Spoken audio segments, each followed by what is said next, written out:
Welcome to AFO Wealth Management Forward, a podcast powered by Arrowroot Family Office that's at the intersection of accounting, wealth management, behavioral finance, technology, and entrepreneurship. We help accounting firms and financial advisors grow their practice by going beyond the numbers as we learn from industry leaders and subject matter experts to discover the secret to their success.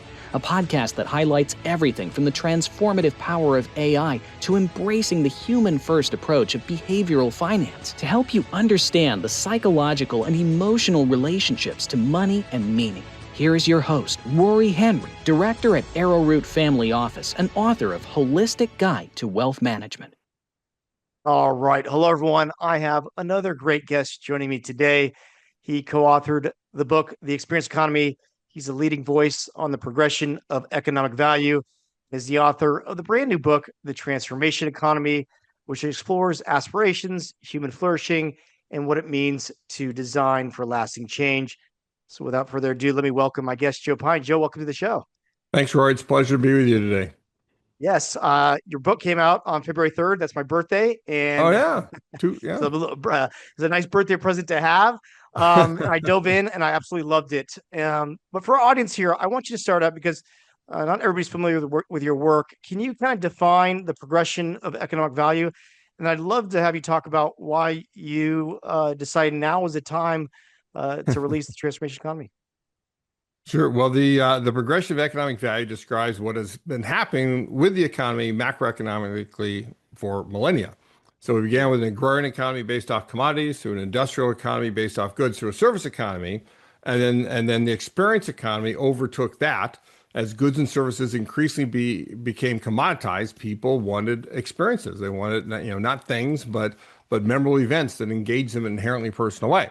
And then there's one more level beyond that, and that's what the new book's about. It's about transformations. We use experiences as the raw material to guide people to change, to help them achieve their aspirations. And it's actually in the last two chapters of the book, The Experience Economy. So I've been talking about this for a long time, and I've been asked for a long time, when are you going to write the full book? Teasing us for a long time, Joe. I know. Just two chapters. Now I got a full book on it, right? So why is basically, I just never thought the world was ready for it until the last 4 or 5 years. It's transformation is a big, scary word. I talk about metamorphosis. That's a bigger, scarier word. Yeah.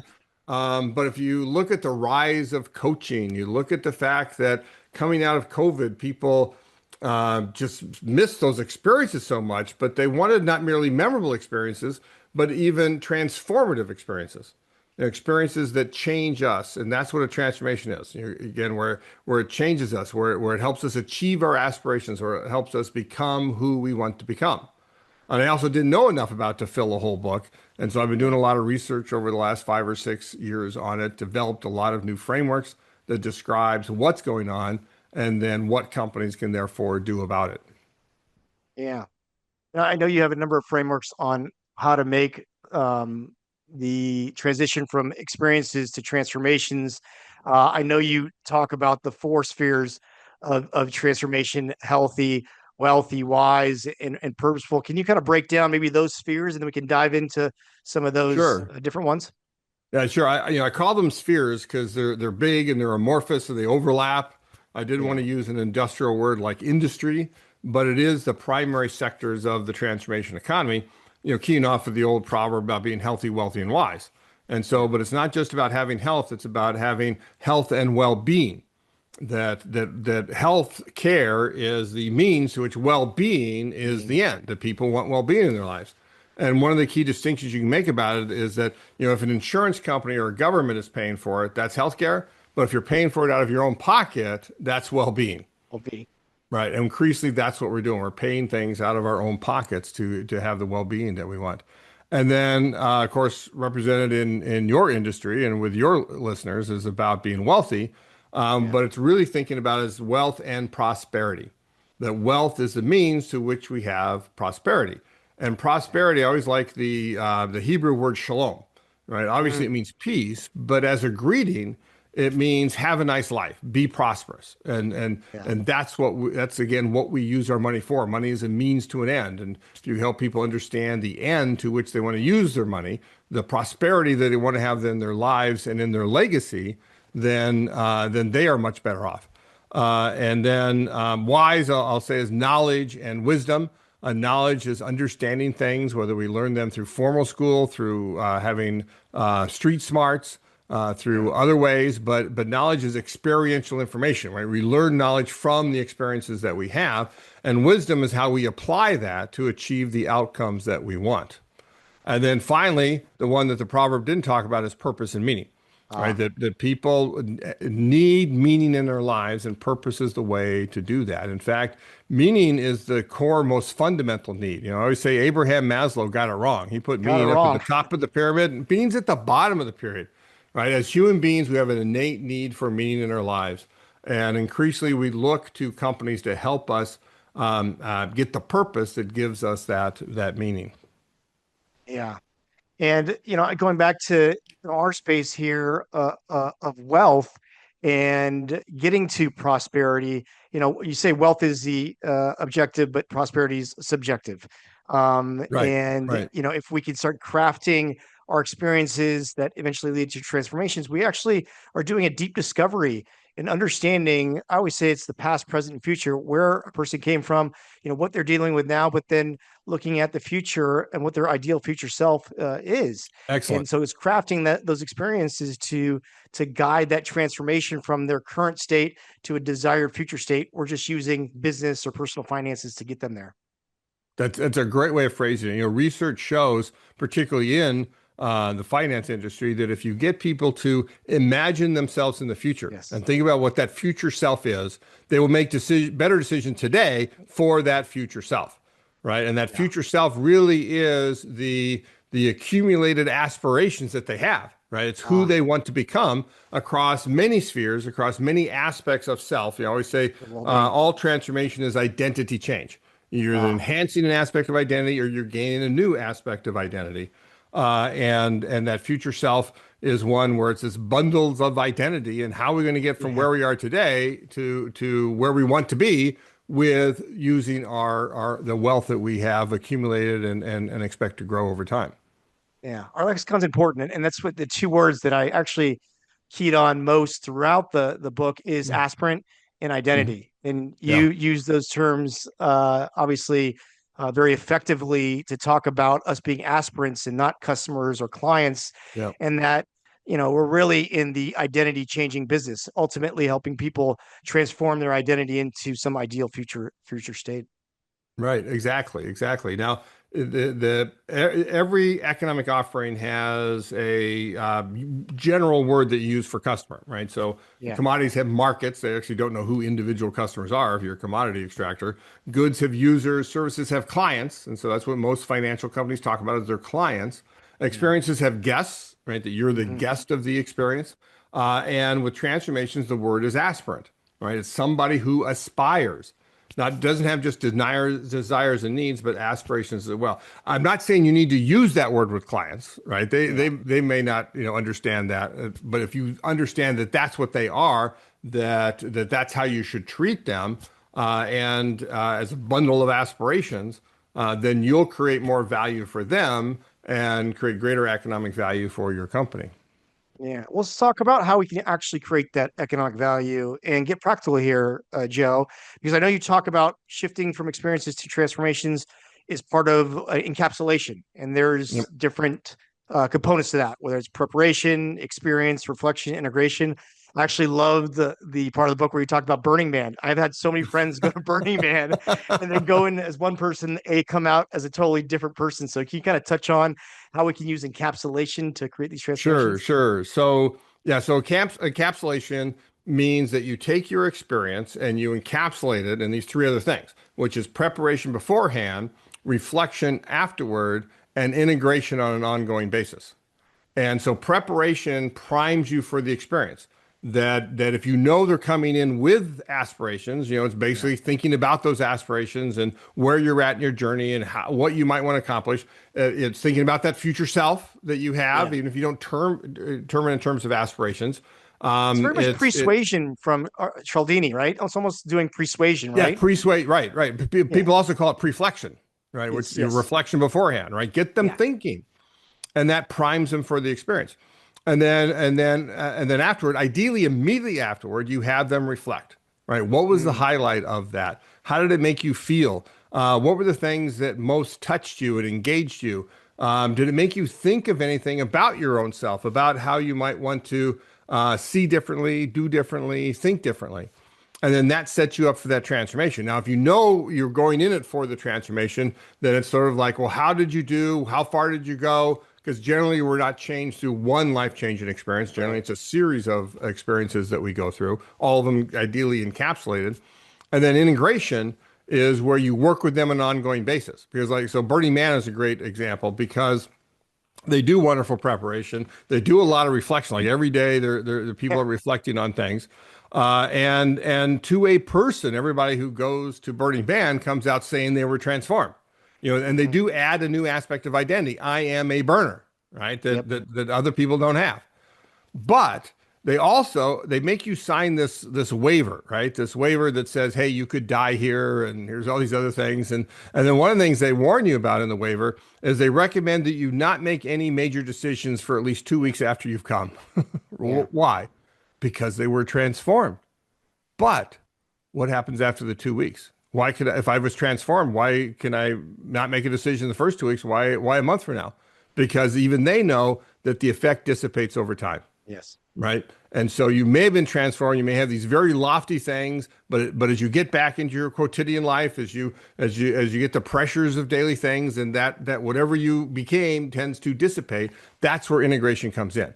And that's where most companies fall down, is they don't integrate the experience. They don't help people become comfortable in their own skin. They help people keep it going by with reminders and with tools and with workshops and so forth. And that's one advantage that the people listening to this podcast have, is they continue to work with people. It's not a once and done experience or a once a yearly experience as with Burning Man. You've got that opportunity to integrate over time, to get them to really truly embrace the change that they say they want to make. And most companies don't have that opportunity. They have to create it. Yeah.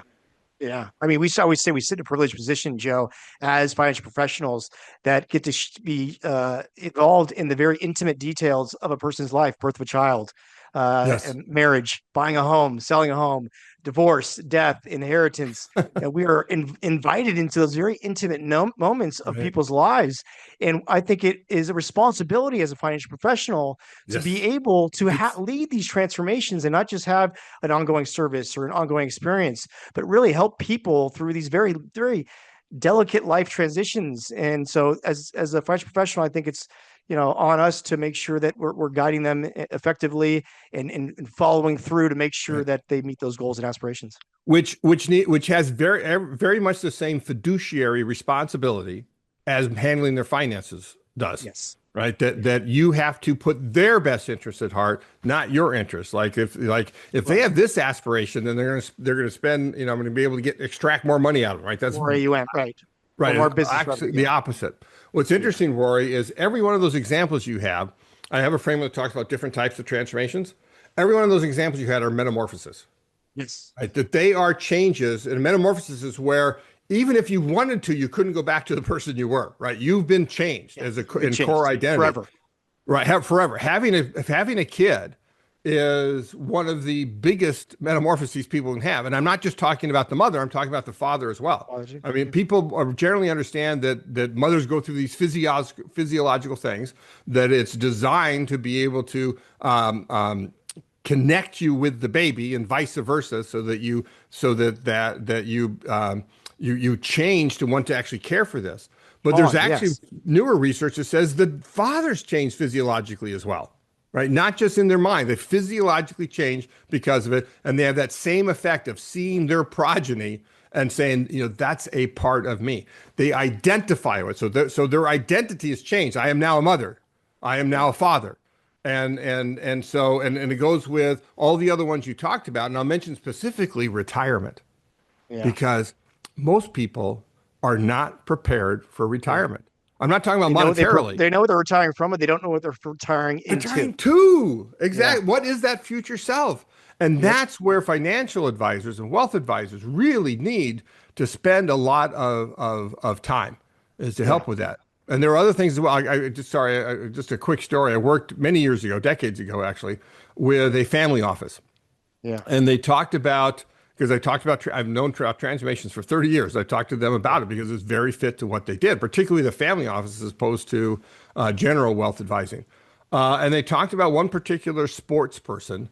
And they gave enough hints. I know he's a golfer that I had the feeling it was Greg Norman, but I don't know. But anyway, Yeah. for sure. But they talked about the fact that this person grew up with a very hard scrabble life, and his kids have life laid on them on a platter, silver platter. Yeah. They have money up the wazoo. He made more money than any of them could possibly spend in a generation, in a lifetime. And what he's worried about is that his kids wouldn't grow up right? So they wouldn't understand what it means to make money, wouldn't have that purpose in life that he had.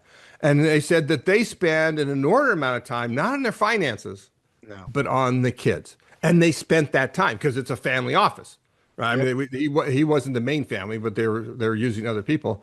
And that's something that again, wealth advisors need to take into account. You may be doing things that you would never consider part of wealth advising, but it's part of wealth and prosperity. Yeah. I mean, that's the future of advice. I've been long advocating for it. I mean, McKinsey had a study, Joe, that says in the next 10 years, investment managers are going to shed their roles as investment advisors and become integrated life and wealth coaches. There you go. Hey, you got to send that to me, Rory. Estate. I want to see that. You got to send that to me. I want to see that. I haven't seen that. That's beautiful. Yeah. I know you talk about coaches because I think moving forward, that's what we're going to all become, because AI is going to do a lot of work, analysis, and it's going to be us having that human interaction that are going to coach people to success to get those, those goals, those life dreams and aspirations accomplished. Yeah. So to think of it this way, again, to that progressive economic value, each of them have an economic function, right? You extract commodities out of the earth, right? You make goods out of the raw materials. You deliver services, the intangible activities you do for your customers. Experiences you stage, right? You intentionally design everything so that it has an effect on them and engages them. And with transformations, you guide. It is about guiding. Why? Well, because one, you can't change them. They have to change themselves, right? You can lead a horse to water, but you can't make it drink, right? So they are the ones that are doing changing. You can only guide them, right? Like a Sherpa going up the mountain. And so that's what you have to do. And it means you need to understand not just what they say they want. You need to understand their emotional states, right? You need to understand what they're saying under the surface and so forth. I was talking with some company recently, and not in finance or in healthcare, but I talked about this thing in healthcare known as the doorknob effect. Right? The doorknob effect is you're visiting your doctor, going through all these different things. And it's not till the doctor touches the doorknob to leave where you really find out what they came for, right? The thing that's nagging them in their mind, and they don't want to say, they're afraid to say, they may be embarrassed to say, but you touch that doorknob, they do it last chance, and they blurt it out. Last chance. Right? That's interesting. Right, so you need to think of that last chance, what's going on there. Right. What's really going on? It's never the first thing that people come to us for. It's always that. Right. And that's why we need to move from having all the answers to asking the right questions. And that's where we become guides, right? Is going deeper and doing that discovery and finding out really what the core issues are. And then we can map out a plan of action for success. Right. And that's exactly the three phases of transformation that I talk about, that every transformation guider needs to do. And it's encapsulation writ large. You need diagnosis, first of all, which is that discovery, where you understand what is their aspiration, but also where are they today?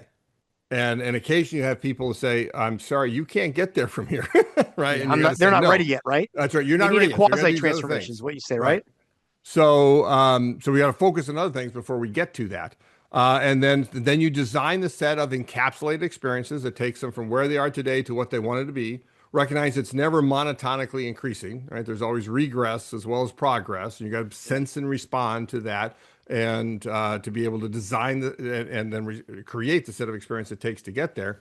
And then the integration writ large is I call follow through, right? Not follow up, which is, hi, how you doing? Right? That shouldn't be your first words out of your mouth, right? I mean, hi, how you doing? No. Did you like that dental appointment? Right. Here's your next appointment. Exactly. So it's again ensuring that the transformation take hold. It's sustaining it through time. And so every opportunity you meet with them is an opportunity to think about where you're at and how we're going to get there. And even if you've achieved it, How is it going? What are the other things we need to do? Are there areas that you need to address? So forth. Is there maybe another aspiration? Now that you've really truly sustained that one, Yeah, maybe there's leveling up. another one that we can help you with. Yeah. No, I was fascinated by your friend Zach, who is the Okay. chief experience officer, right? Because I think he does a great job of sustaining those transformations. Can you talk about for our Yeah. audience that story of Zach and his Yeah, company? yeah, yeah. Yeah, Zach, I've known him since he was like 10 or 12. Yeah. He was the son of a wonderful friend and partner with mine in creating experiences and helping companies create experiences, right? And we're in the B2B consulting business basically. And now he's sort of taking on that mantle Yeah. because of this experience. So he sends me this email and says, I just had the most transformational experience of my life. I said, okay, well, I called him up. Well, tell me what's going on. And he was gifted by his brother who had gone through it previously. And it turns out this is always how they get new aspirants, I'll say, is because somebody gifts it to them, had gone through it. Mm. It's a company called Choice Center Leadership Institute in Las Vegas. They're in a nondescript office building right next to the airport, right? Just low cost. It's only $2,997 to do it. And it's basically to come up with a new you, right? Who are Yeah. you, and what is your plan for becoming the man or the woman you want to be? They start with preparation, with diagnosis. Is that up front you meet with a coach and with a cohort. You can start talk virtually online, and you get used to each other, talking to each other, talk about your aspirations and so forth. And then you have a first weekend experience, Friday to Monday, called discovery, right? Just like Yeah. you're using the term, right? Discovery, right? What are you about? Let's nail Right. down what it is your aspirations. You got to come up with a goal that you want to achieve and the person you want to be. And interestingly, Zach, I know, worked on both the family level and the professional level, and I think they both basically all do that, where Yeah. he had personal goals about the man he wanted to be, the father, the husband he wanted to be, and then about business and getting into a completely Business. new business.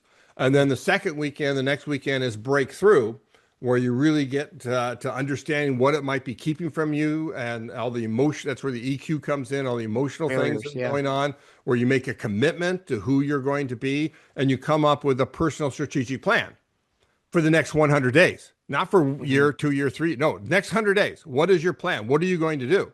And then you act on that. And this is the integration aspect of it, the follow through of it. They've already Yeah. made the commitment. They've already changed based on who they are, but now they have to integrate that into their lives. They still have coaching once a week. They talk with their cohorts and they work and they work and they work. And at the end of the 100 days, right, his immediate goal was to become a partner in an apartment building to help the apartment people in the apartment building flourish. And the Yeah. way he puts it is choosing good. Choosing And he good. named his company We Choose Good. And now, in addition to do that, this is now a year and a half later, he is working on developing the same sort of consulting company that his father had that I partnered with him, but then he retired. Yeah. And to help other companies do this, help other companies to choose good. And we created a virtual, a digital virtual course so they can go Yeah. through and understand how to create your own plan for what you want to do to become a great experience or a great transformation. And we just got our first client on that. And then I'm partnering with him on this. Yeah. I mean, we have so many different mediums we can utilize now between courses, right? Using social media to constantly get out your message, have cohorts and communities building. So we have so many more ways in which we can continue with the follow through of these transformations at our disposal. Utilizing modern technical devices and in ways in which you can connect people. Yes, and you mentioned AI earlier as something to be able to do the analysis in that, Yeah. but it turns out AI is really good at coaching, right? At Yeah. being your counselor, at listening and responding. Now, it does have this problem right now of being obsequious, right, and mirroring to the fact that you're just getting them to go off in their own little tunnel. There are people who have Right. committed suicide Yeah. by talking to their AI that reinforce the feelings that they had rather than redirect those feelings back to something useful for them. So there's things that need to be done, stuff, but it is really good at that, at not replacing the human-human Mhm. interaction, right? Yes. I think they make a big mistake calling it artificial intelligence because one, it's not intelligent, Right. it's just bits. But they should call it not AI, but IA, intelligent augmentation, right? Yeah. That it helps people do their jobs better, right? So there's many Yeah. companies that like BetterUp, for example, is a transformation platform that does coaching for companies, and managers get to pick the particular coach they want. They talk about what they want to do. The company has where it wants its managers to go in developing them, particularly if they're going through some sort of organizational transformation. And they'll have like weekly meetings with the coach, but in between you got AI that's working on Yeah. giving them tips, giving them inspiration by understanding what their aspirations are, what the company's aspirations are, and what the coach is telling them. So to be able to take what the coach is doing with them and amplifying it on a daily basis, as opposed to once a week, once every 2 weeks that you meet, or once a month, once a quarter with a financial advisor. Yeah. And I think as AI gets better and better, and it's being able to do some personalization more and more, it's able to really speak to that individual, Joe. I think communities, in-person events, that human interaction will be the differentiator. I know you talk about uh, commoditization and customization, but I think AI is going to do a lot of the customization. What is going to be that differentiation moving forward? Is it that Yes. human-to-human interaction with people that they'll be clamoring for because they're so inundated with Yeah. a lot of the AI stuff out Yeah, there? I mean, futurists say that every trend sows the seed of its counter trend. Yeah. So the more things become digitally infused, the more important, the more people desire that human to human interaction. Yeah. But we can use these AI and other things as tools to help us do Right. that. One of the companies I highlight in the book, in fact, it's like the only company I talk about 5 times in 5 different ways because it really embraces all my ideas. It's a local company that I've worked with here called Symphony, right? So the Yeah. symphony with plan in the middle, Symphony. And they provide a transformation platform to wealth advisors. And the idea is that they really focus on all 4 spheres of transformation in what they're doing. They really focus on understanding, helping advisors understand the life and the legacy aspirations. And they talk about operating at the speed of conversation, right? Where Yeah. if you have a test you want to make, like if I decide I want to buy a second home in Florida or open up a college fund or what if I retire a year earlier than we've got in our plan, then they can instantaneously tell you what that does to Yeah. your plan and your chances of being able to make that, whether it's a small deal or whether it's a big Right. deal. And Shows you that possible universe. right. And it's not, oh, let me get back to you. Let me run the numbers and get back to you in a Right. week, right, or two. It's instantaneously they can do that and makes a huge difference. And be able to talk with people like that. And then with AI all in the background, being able to put this all together. Yeah. Well, let's shift topics a little bit here because I love the chapter on the hero's journey. I'm a big fan of Joseph Campbell. I know you talk I'm about not. in the book. Can you kind of go over the hero's journey here for our audience and how Sure. that leads to the transformation? Yeah. Sorry. And I interject because I'm not a big fan of Joseph Campbell, right? Oh, I wouldn't recommend his book at all. But Christopher Vogler, Hollywood yes, screenwriter, he's the one that I think really nailed what Joseph Campbell was trying to say. popularized. Yes, Right, and popular. And so I take off of his and I developed this transformation journey that talks about 12 steps, although you can customize this in any way you want. And it's understanding that the hero at the beginning of the story, and I remember I have a paragraph somewhere specifically on financial services. One of the things I say is make sure you understand you're not the hero of the journey. you're not the The hero. You're the client, guy. the aspirant is the hero of the journey, right? So anyway, so you're living life, and then you have an aspiration. Right. And I don't say where that comes from. In another section of the book, I've got, 4 different types of catalysts for aspirations that you can think about. Turns out trauma is a big reason that we Yeah, aspire. But anyway, whatever that happens, you have that aspiration. You have what Campbell called the refusal of the call, which may be some hesitation. Like, do I really want to do that? Do I have the time to do that? Is it something I'm capable of doing? Well, maybe that's yeah, why you need a guide.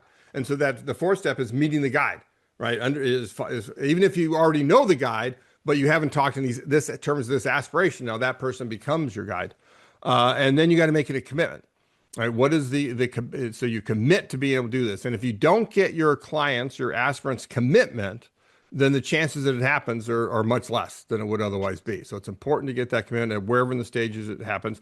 Then you start the experiences that they need to go under to be able to do. And if you're thinking about retirement, you may say, look, at every year you need to go to a different place in the country and see if that's a place you might want to retire to, right? In the 10 years you have, right? See where you want to retire to, for example. And then as soon as you get back, let's talk about it. Let's reflect on it. What did you think about that place and so forth? And then you have what I call starts and fits, which is the trials and tribulations the hero has to overcome in order to save the day. You have the ups and downs. You have the crucible, right? That one ordeal, as Campbell talked about it, where you've got to overcome this big thing that's in the way. Sometimes it's more than one, but generally this is not an easy journey, right? If it's a true transformation. And then you finally transform. Then you reflect, then you integrate, right? All these things embedded in there, and then you have greater flourishing, right? That you flourish more as a human being. You're going back to living life at a higher level of greater flourishing, which ideally with every aspiration, you go up and up and up. And the cycle can happen again with a new aspiration. Exactly. You start over again with a new aspiration. And you most people may have 3, 4, 5 of these going on at a time. Not all metamorphosis. You can basically do one of those at a time. But we may have other things that we're working on in our lives all at the same time. Yeah. But I really like the Hydra facial story. I think it's they did a pretty good job of putting this into practice here, both on the end user, the end client, as well as from the esthetician as well. They both make them the heroes, right? So it is a B2B2C business, right? They work with estheticians. And they do the actual work with consumers. Almost the estheticians are almost exclusively female. The clients are mostly, but not exclusively female. And they help them both go on their own hero's journey. And the esthetician, it's about taking control of your business, adding to that business, and doing more for your clients in order so that you gain that greater economic value. And the clients with hydrofacial is all about glowing. Hydrofacial just takes all this gunk out of your face and you literally glow. You put it in a vial, right? Right. They put it in a vial. That's part of on the hero's journey. It's I forget the verb. It's like display the gunk, right? They call that the gunk that they pulled out of your face. You go like, wow, I can't believe all this was in my face. Right. And then you see yourself in a mirror and you see that you glow. And when you leave, it's the last phase of the transformation journey, right? You sort of like catch yourself in the mirrors as you go by. And one of them is gain affirmation. Everybody you meet says, wow, you look so different. What happened? You look so great. What is it? Right. And they're then they're a super consumer of hydrofacial and telling other people about it. Part of the transformation experience. I like it. Well, let's go into now charging for transformations. And I actually really enjoyed the Texas State Technical College. I love that. I mean, if there's anybody that's adopting it, it's them. Can you talk about that story and ways that we can charge for services, from guarantees to other ways in which we can Let me do the progression again real quick and understand that you are what you charge for. If you charge for undifferentiated stuff, you're in the commodities business. If you charge for tangible things, you're in the goods business. If you charge for the activities your people do, you're in the services business. And one of the things about financial services, maybe not wealth advising in particular, but and I say this in the book, is that they have what seems like one 6-syllable word called products and services. Products and services. Here's our products and services, right? And it's just commoditizing themselves, right? Because one, you don't have any physical goods. Your products are packaged services, and packages means you're commoditizing them, and you're treating the services in the same way, right? So it's really a commoditization move. So with experiences, you charge for time, mission fee, membership fee, the time people spend with you. With transformations, you do charge for outcomes, because inputs don't matter, only outcomes. Only outputs. Right, and not outputs. That's a little difference. Because you can say my output is a report. Yeah, no, that's an input to them. It's not an outcome. Yeah, right. Its outcome is what is achieving their aspirations. Right, the customer is the product with transformations.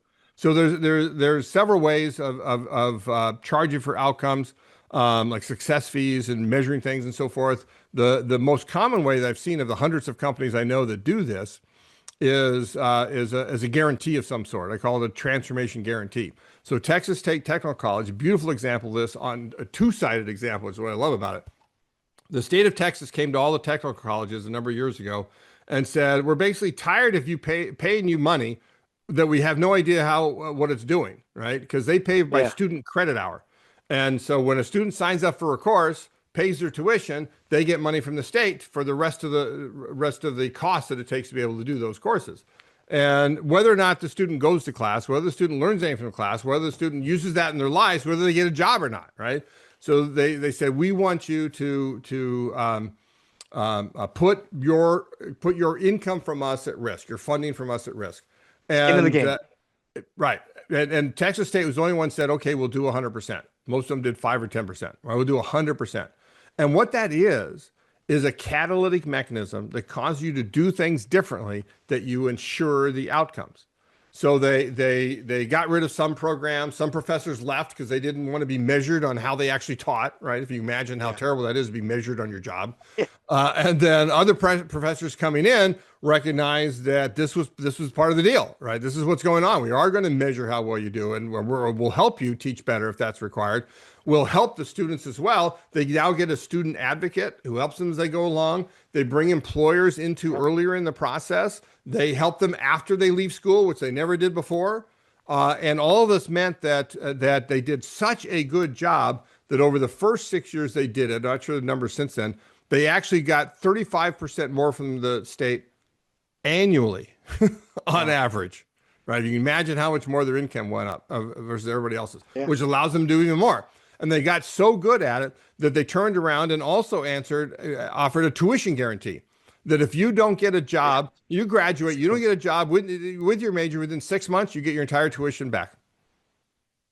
Right? That ensures that their customers, the students, get the aspirations that they achieved that they wanted, and that the state, as the funder, gets its outcomes that they want, which is students become productive citizens. Yeah. Are we just in the early innings here, Joe? Then yes. Well, yes and no. Depends how you think about it. So, in terms of transformations, like all the economic offerings, they've always been around, right? And in the past, with all of them, we've always been our own general contractor. Then eventually we pay other people to do it. You go back 200 years, most of us grew our own food, right? And made our own tools of our trade and our clothes. And I remember when they teach home economics, how to make dresses and everything. Yeah, right. You may be too young. I'm growing up and remember that. And so with transformations, we're the general contractor, right? If we want to become more fit, we may hire organic produce and protein powder at the commodities level to help us do that. We may buy some self-help books to figure out how to become more fit, to help us develop good habits and so forth. We may buy as a physical good, a Fitbit or an Apple Watch and so forth. Or a ring, right? And then the services of the apps that then connect us with those and allow us to track how things are going. We may go to a fitness center and pay a membership fee every month. We may hire a personal trainer and maybe even say, look, here's my goal. I'll give you X amount of money a month, but then I'll give you Y money if you actually help me achieve that goal, right? And that's paying for outcomes. But most companies who are putatively in the transformation business, again, healthcare, financial, and education, most of all, they're huge sectors of the economy. They're three of the biggest sectors of the economy. Yeah. But very few of them actually think of themselves as in the transformation business and actually charge. So economically, it takes charging for outcomes to be in the transformation business. So on the one hand, transformations are all around us. On the other, very few actually know what they're doing and do it well. Yeah. Well, that's the way you argue. The business that we're actually in is the human flourishing business, not just the efficiency business. Exactly. Yeah. Flourishing is why anybody buys what you sell. Again, at any level of economic offering, they think whatever you're selling makes them better off than the money in their account. And that's most direct with transformations, where you're directly changing them. And so you need to think about, how are you fostering human flourishing? How are you helping your individual customers flourish in their lives? And to do that, guess what? You need your people to flourish, so that out of that abundance, they can help your customers flourish. You need them to become guides that are helping them along. And and whatever community you're in, you need to be a good member of that community and help it flourish as well. I'll even go back, to society and to the planet, right? You contribute, you're a net contributor to flourishing in this world. Otherwise, you're a racket. Why do you exist? Right. And I'm not a stakeholder capitalist. I'm not saying that any of these things have a right on you. I'm saying you have a responsibility. Get back to that fiduciary. You have a responsibility to contribute to flourishing in the world. Yeah. Well, speaking of that responsibility, obviously transformations can fail. So how do we reduce the odds that we'll be successful when going through these transformations? Well, transformations may fail for a whole lot of reasons. It's a lot more complicated, right, than having a process by which you manufacture a good and boom, you do it the same every time.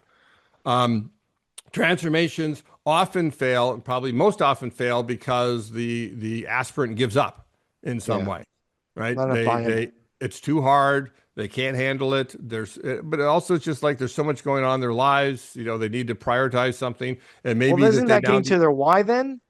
If we really can get and do the diagnosis, do that discovery. If we can really uncover their why, that's how we can create the behavior change, Joe? Yes. You got to uncover that core why and remind them of that all the time. This is why you're doing it. If you ever try and quit smoking, right? I knew one person that they quit smoking because they basically said, I want to make sure I'm here for my daughter's wedding. Yeah.